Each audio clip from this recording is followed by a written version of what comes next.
la seule raison pour laquelle on n'est pas présent, on n'est pas dans ce moment, dans la seule chose qui est vraiment réelle, la seule chose pour laquelle on n'arrive pas à rester dans ce moment présent, c'est pour la simple raison que la tête nous dit que le bonheur et la paix d'esprit se trouvent là-bas. Et on y croit. Et c'est pour ça qu'on sort, entre guillemets, de ce moment présent, qu'on a l'impression qu'il manque quelque chose.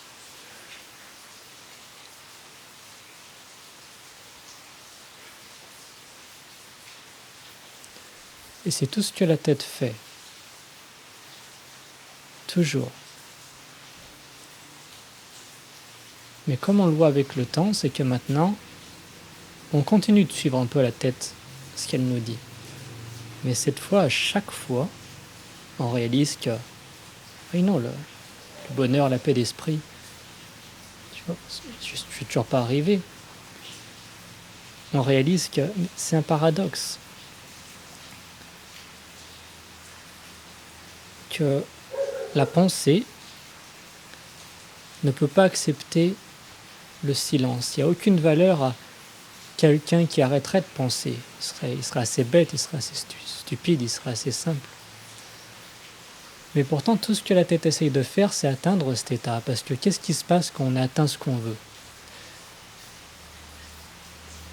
On pense à ça, il nous faut ça, il nous faut ça, il nous faut ça, on se dirige vers ce but-là. On l'a, et quand on l'a, la tête, les pensées ne savent plus quoi penser. Et donc elles s'arrêtent. Il y a un petit espace de vide.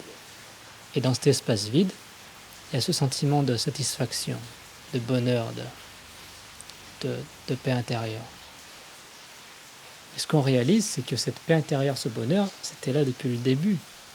Il n'y avait que la tête, les pensées qui voilaient ce bonheur. Pas tellement les pensées, mais notre identification pensée, c'est surtout ça. Par exemple, on se dit, il me faut telle personne pour être heureux. Quand je serai avec cette personne, je serai heureux. Ou la tête dit, il faut que je sois à tel endroit pour être heureux. Ou il faut que je fasse telle activité pour être heureux. Ou il me faut telle substance pour être heureux. Toujours cette chose que, une fois que j'aurai ça, je serai content. Ce serait une bonne chose de faite. Et je pense que c'est vraiment la plus grande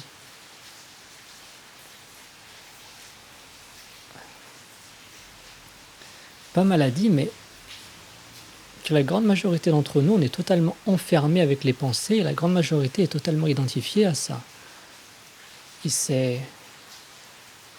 peut être qu'une vie qui est remplie de souffrance et d'agitation parce que la pensée par nature, elle ne peut pas être dans le présent. Elle est soit dans le passé, soit dans le futur. Elle est toujours à essayer de chercher quelque chose qui ne va pas, à compléter, à acquérir. Et si on croit qu'on est ça, alors c'est sans fin. On s'en rend compte. On a un but, on atteint ce but, on est content. Et peu de temps après, qu'est-ce qui se passe? Il faut qu'on atteigne un autre but, il faut qu'on aille plus loin. Et aujourd'hui, on dirait que toute la société est bâtie sur ça. Il faut avoir des buts, il faut avoir des rêves. Mais ça...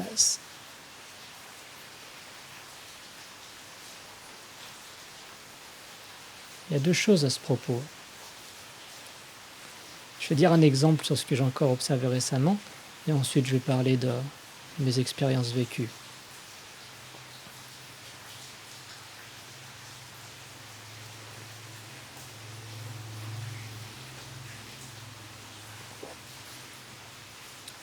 L'autre jour sur YouTube, je voyais quelqu'un qui a rêvé toute sa vie de construire une voiture qui est efficace, voiture de course, pour battre les records sur les circuits. Et il a passé des dizaines, si ce n'est pas une vingtaine d'années à vraiment essayer de construire cette voiture. Et le documentaire, c'est tout sur ça, c'est le mec qui a passé sa vie, et là il l'a enfin construit, et là ils ont fait le chrono, et ça y est, ils ont battu le record, et c'est magnifique.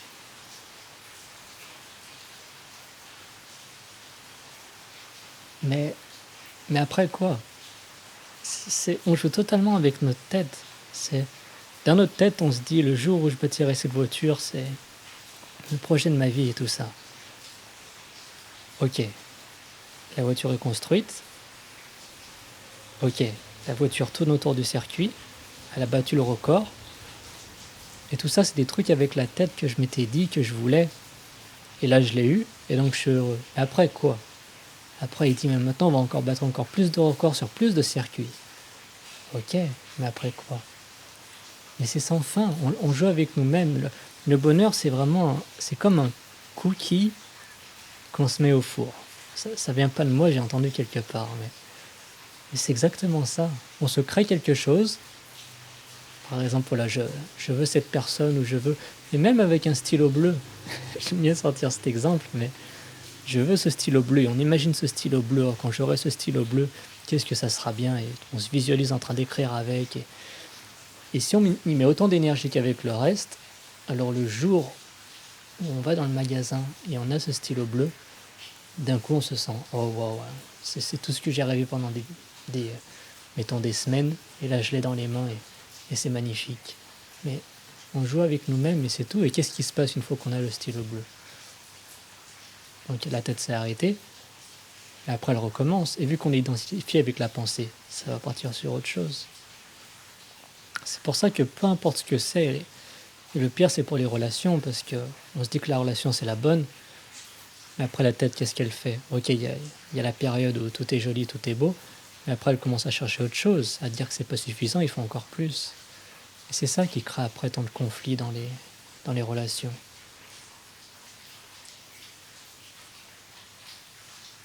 On est tous en train de courir après quelque chose qui est déjà en nous.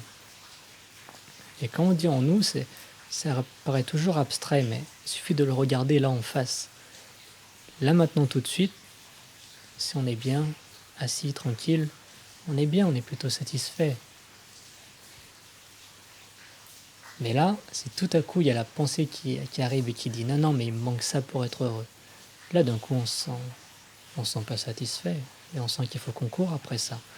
Et le truc c'est que cette course, elle peut durer des heures, si c'est pas des jours, si c'est pas des semaines, si c'est pas des mois, si c'est pas des années.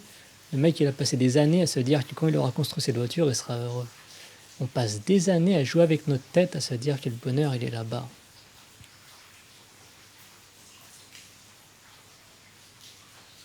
Et après on se rend compte, enfin si on a déjà lu quelques livres peut-être, ou réalisé quelques trucs sur le zen, que oh waouh, j'ai passé des années à jouer avec mes pensées, mais en fait c'était que des pensées, il y avait rien. Et avec le temps, c'est ça qui paraît de plus en plus clair. La seule réalité, c'est vraiment ce moment, c'est la pluie qui tombe, c'est tous nos sens en ce moment, c'est juste là, maintenant, tout de suite, il n'y a que ça qui est vrai. Tout le reste, on s'amuse avec nous-mêmes.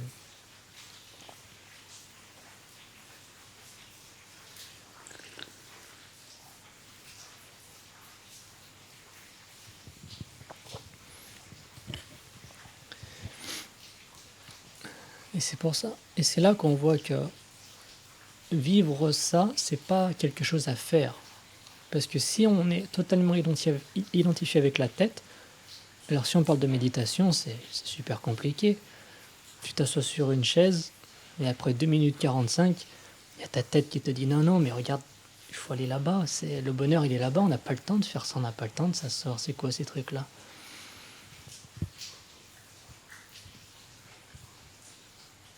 Et si on croit à ça, qu'on croit encore que le bonheur il est là-bas, on croit encore que la tête ce qu'il nous dit, alors c'est super compliqué, et là la méditation devient une activité, il faut que je me force à m'asseoir 20 minutes. C'est infaisable, c'est inhumain, c'est souffrance de rester comme ça.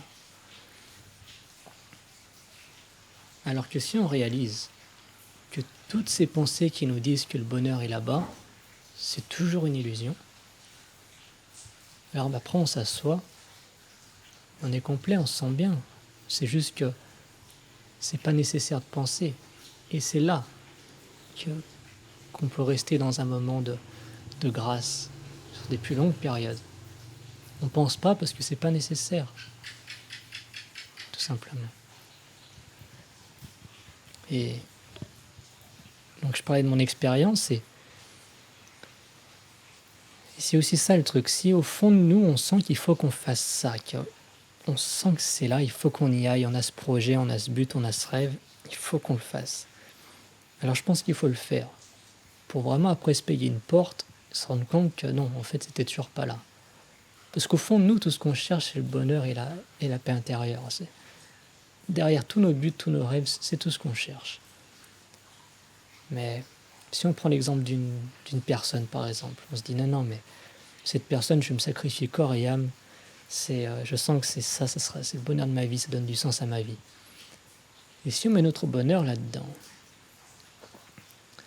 l'autre jour, je voyais un truc, quelqu'un qui disait si vous vous levez le matin et que toutes les personnes auxquelles vous tenez sont en bonne santé, alors c'est ça le bonheur. Et c'est très beau comme phrase, mais ça montre exactement ça, qu'on a mis notre bonheur dans des personnes, et là on est obligé de souffrir à un moment ou à un autre. L'humain est tellement fragile. Si on parle d'une relation, déjà fragile au niveau mental, la personne on est avec, mais après qui te dit que la personne après commence pas à penser à autre chose, et donc elle va après plutôt aller voir d'autres personnes où elle trouve qu'il n'y a pas assez de fun, où elle trouve les envies changent, les besoins changent, et après on n'arrive du coup pas à tenir la relation.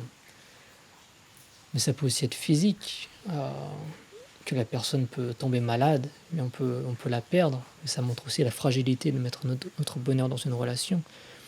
Ou c'est aussi au niveau de l'environnement que la personne, pour vivre, gagner de l'argent, elle doit changer d'endroit, changer de pays, changer pour son travail. Et dans ce cas-là, voilà, on perd cette personne, on peut pas s'y tenir, ça.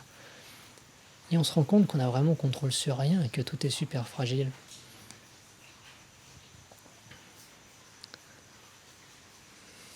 C'est pour ça qu'il faut toujours inverser les deux. Il ne faut jamais se diriger vers quelque chose pour espérer avoir un bonheur. C'est l'inverse.